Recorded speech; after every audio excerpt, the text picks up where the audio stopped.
দোস্ত কি কোথায় যাচ্ছ? হাতে দেখতেছি ব্যানার। কিসের ব্যানার এটা? এটা হচ্ছে খুলনা টাইগার্সের ব্যানার। এই বিপিএল খেলা? হ্যাঁ, বিপিএল খেলা। ওরে বাবা, সে তো বিশাল আয়োজন দেখতেছি। হ্যাঁ। একদম টোটাল ব্যানার নিয়ে জার্সি প্যান্ট সব তো রেডি। এটা হচ্ছে এমকেএস স্পোর্ট আচ্ছা দিবস মেহেদী মিরাজ। আগামী 2-1 বছরের ভিতরে আচ্ছা ওয়ানডে, টি20 এবং টেস্ট অল বিশ্ববিদ্যালয় নাম্বারে অন থাকবে আমার দিবস মেহেদী মিরাজ। খুব আমারও খুব পছন্দের খেলোয়াড় মেহেদী হাসান মিরাজ। যাক ঠিক আছে, নাম্বার 53। আমরা সবাই আমাদের এলাকার পক্ষ থেকে আমরা দোয়া রাখি যে এবার জন্য আমার স্বপ্ন আছে এইবার খুলনাবাসীর পক্ষ থেকে আমি কাপ নিয়ে আসবো ইনশাল্লাহ।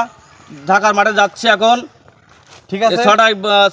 ছটায় আমার গাড়ি। আচ্ছা আমাদের দোয়া করবেন, ঠিক আছে, মেহেদী মিরাজের জন্য দোয়া করবেন। ঠিক আছে, আমার বয়স যেন চ্যাম্পিয়ন হয়, আমি যেন চ্যাম্পিয়নে আসতে পারি। ঠিক আছে ইনশাল্লাহ। ঠিক আছে।